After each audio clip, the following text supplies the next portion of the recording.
গোপন সংবাদের ভিত্তিতে জানতে পারি সুলতানপুর বিওপির দায়িত্বপূর্ণ এলাকা দিয়ে স্বর্ণ চোরাচালান হবে।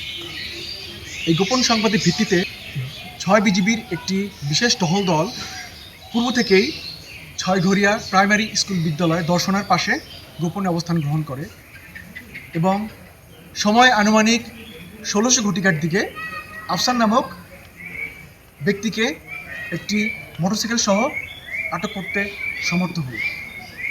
পরবর্তীতে আফসার এর কোমরে বিশেষ কায়দায় বেল্টের ভিতরে লুকায়িত অবস্থায় আমরা সর্বমোট 16টি স্বর্ণের বার উদ্ধার করতে সমর্থ হই।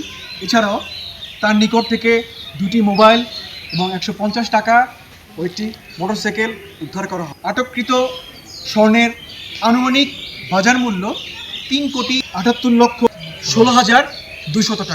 বিজিবি হবে সীমান্তের নিরাপত্তা ও আস্থার প্রতীক।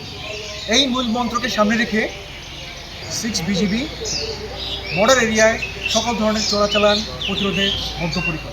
উৎসবের খুশি হবে নগদে বেশি, কারণ ঘন্টায় ঘন্টায় আছে গিফট জেতার সুযোগ।